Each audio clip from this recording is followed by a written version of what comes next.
As the Smash Ultimate meta has gone on, I feel like we are seeing characters being able to kill earlier and earlier.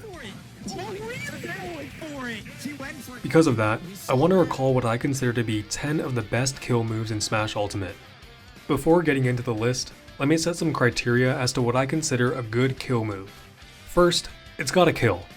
This kinda goes without saying, but I generally feel like these moves should start killing at around 110 to 120%. Second, it's gotta be reliable.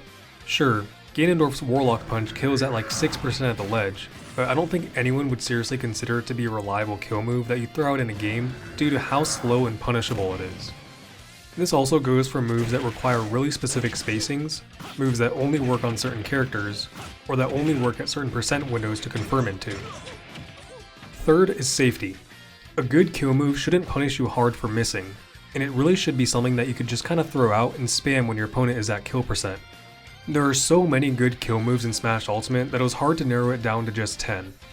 There are so many that there are probably enough for me to make another top 10 video, so if you like this video, let me know and I might do another one.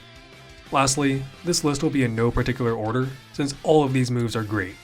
The first one is a move that I don't think anyone will argue that it deserves a spot on this list, Snake's Up Tilt. This move comes out on frame 6 and starts killing most opponents at around 105%. It's also just way bigger than it has any right to be, with the entire hitbox's sweet spot hitting grounded opponents, making this a very consistent and reliable move. It's not the safest move on Shield, but with only 37 total frames, this is a great move to throw out when ledge trapping or trying to catch an opponent's landing. Number 2 is where the bias of my mains start to come in, Ness's back throw. While up throws are generally more consistent than forward and back throws, since your vertical distance to the top blast zone won't be changing nearly as much throughout a game as your horizontal distance to the side blast zones, Ness's back throw is still more consistent than many up throws. It starts killing at around 125 center stage for most characters, and gets even earlier with Rage. If you have a frame 6 grab like Ness does, it's honestly not a bad idea to just fish for grab back throw at high percent. Third, we have Joker's Arsene back air. This is one of the dumbest aerials in the game. It comes out pretty quick at frame 7, has a huge disjointed hitbox, and is just so spammable in advantage state due to how safe it is. My old roommate played a lot of Joker, and I can't even begin to explain how many times I got killed by this move. The only drawback is that, as Joker, you're not always going to have access to this move, but its strengths are so high that I feel like it still deserves a spot on this list. For number 4, we have Ike's dash attack.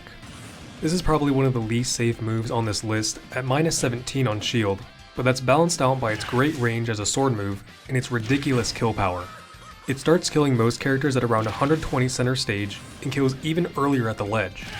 With a frame 15 startup, it's fast enough to be relatively unreactable and is overall a great burst movement option since it low profiles Ike's hurtbox and has a sour spot that lingers for 3 frames after.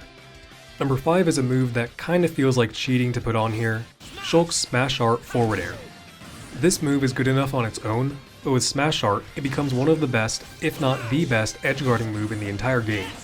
It covers pretty much all the space directly above, in front, and below Shulk as a disjointed hitbox with very high knockback. At minus 6 on shield at its sweet spot with massive range thanks to Shulk's Monado sword, this move is almost completely unpunishable. Like Joker, its only drawback is that Shulk won't always have access to Smash Art since it runs out in 8 seconds with a 16-second cooldown. Unlike Joker, Shulk can choose when to activate Smash Art, which is what makes it so good. Number 6 goes to another big sword move, Sephiroth's forward tilt. I think most people will consider this to be the best forward tilt in the game due to its incredible range, safety, and bonus of being able to angle the move up and down, a property that other similar forward tilts do not have.